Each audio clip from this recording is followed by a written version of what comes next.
Hello students. PMS online class में आपका हार्दिक स्वागत है।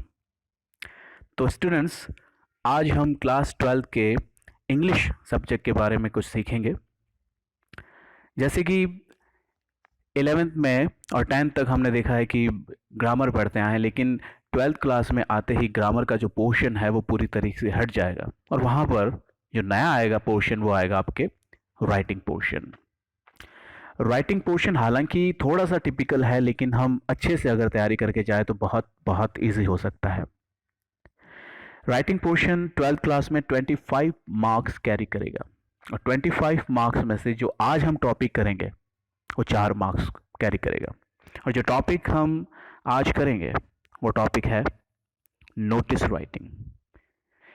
ये 4 मार्क्स कैरी करेगा। नोटिस राइटिंग के साथ में advertisement writing, poster writing, formal और informal invitation and reply writing भी इनमें से कोई एक ऑप्शन आ सकता है, लेकिन जो ज़्यादा इम्पॉर्टेंट है और करने में आसान है वो है नोटिस राइटिंग। तो आज हम नोटिस राइटिंग के बारे में जानेंगे। तो आइए शुरू करते हैं आज का टॉपिक।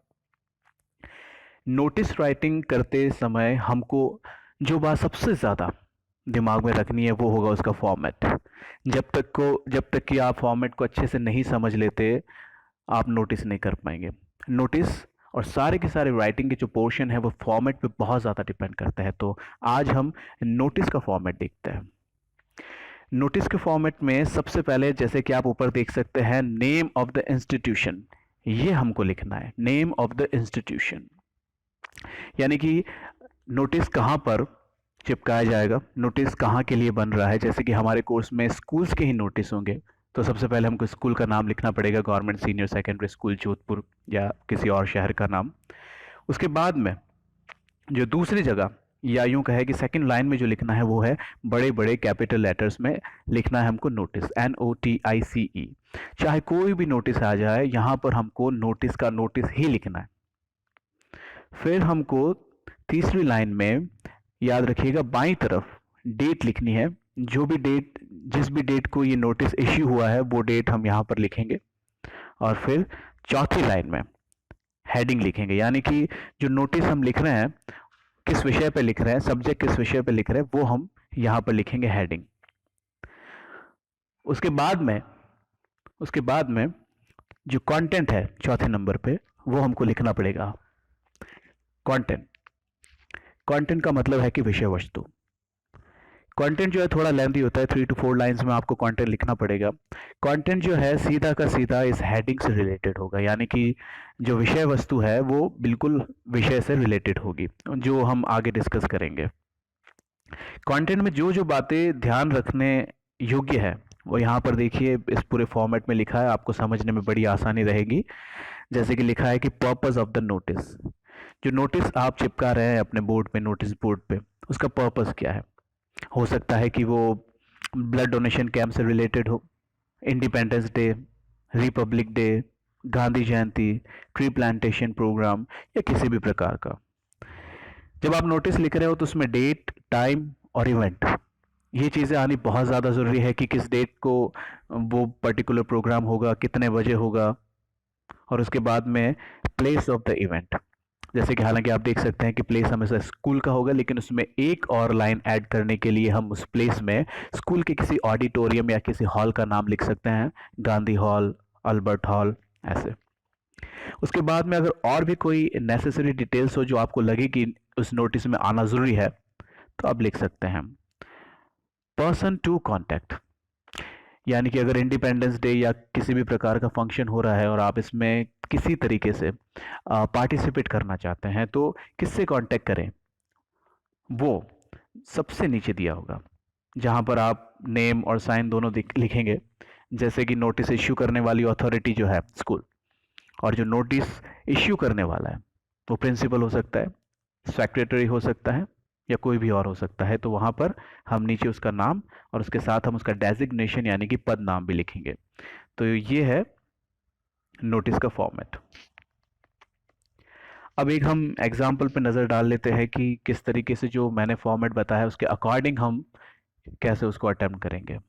जैसे कि सबसे पहले नेम ऑफ द ऑर्गेनाइजेशन या इंस्टीट्यूशन था, वहाँ पर यहाँ हम देख सकते हैं कि सवाल के अकॉर्डिंग हमने लिखा है कि केंद्रीय विद्यालय कानपुर। हम यहाँ पर जोधपुर लिख सकते हैं, जो भी हमको सही लगे। तो सबसे पहले नेम ऑफ द ऑर्गेनाइजेशन की जगह हमको स्कूल का नाम लिखना है। कोई भी अच्छा सा आप गवर्नमेंट स्कूल का या फिर केंद्रीय विद्यालय का नाम लिख सकते हैं। और जो दूसरी जगह पे यानी कि दूसरी लाइन पे हमको लिखना था नोटिस, वो एज इट इज़ यहाँ पर भी NOTICE बड़े बड़े कैपिटल लेटर्स में लिखा है। तीसरी लाइन में जैसे कि बताया था कि डेट लिखनी थी आपको कि जिस दिन ये नोटिस इश्यू किया गया है वो डेट, यहाँ पर ये डेट लिखी है।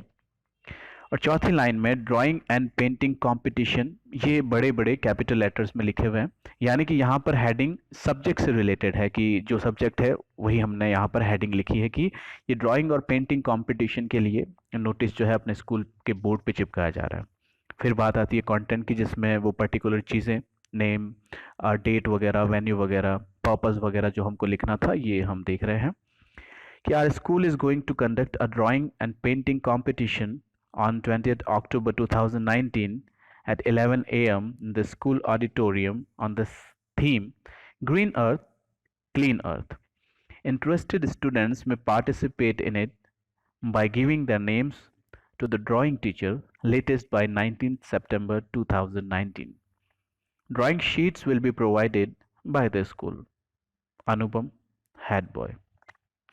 देखिए यहाँ पर जो ध्यान देने योग्य बात है वो ये कि यहाँ की डेट और यहाँ की डेट देखिएगा कि जो ड्राइंग और पेंटिंग कंपटीशन है वो 20 अक्टूबर 2019 को हो रहा है। तो यहाँ जो ऊपर डेट लिखी हमने ये वाली, ये 3 अक्टूबर है। यानी कि नोटिस चिपकाया गया है 3 अक्टूबर को, उसके कई दिन बाद में 20 अक्टूबर को ये पर्टिकुलर जो है कंपटीशन होगा। तो यहाँ की डेट से पहले की डेट हमको लगानी पड़ेगी नोटिस बोर्ड पे। तो ये बात ध्यान रखेंगे। और लास्ट में जो इश्यू करने वाला है वो उस स्कूल का हेड बॉय है जिसका नाम है अनुपम। ये नोटिस है। नोटिस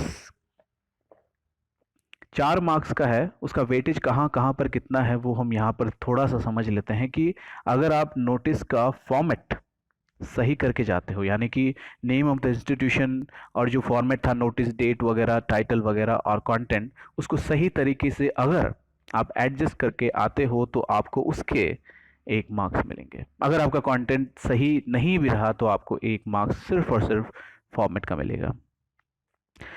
उसके बाद में जो कंटेंट है, जो 3 या 4 लाइन में आपको लिखना है, अगर कंटेंट आपने उस हिसाब से पूरा लिखा है तो 2 मार्क्स आपको कंटेंट के मिलेंगे। और उसके बाद में जो एक्सप्रेशन यानी कि आपके लिखने का जो तरीका है वो बहुत शानदार है, अच्छा है, तो उसके आपको 1 मार्क मिलेगा। तो कुल मिला के आपके इस तरीके से नोटिस के पूरे 4 मार्क्स आ जाएंगे। देखा जाए तो ये इतना मुश्किल नहीं है, 4 मार्क्स के वर्थ करता है ये। तो मैं आशा करता हूँ कि आपको आज का टॉपिक अच्छे से समझ में आया होगा और इसी के साथ बेस्ट ऑफ लक। आगे आने वाले कुछ वीडियो में हम राइटिंग पोर्शन और अच्छे से सीखेंगे।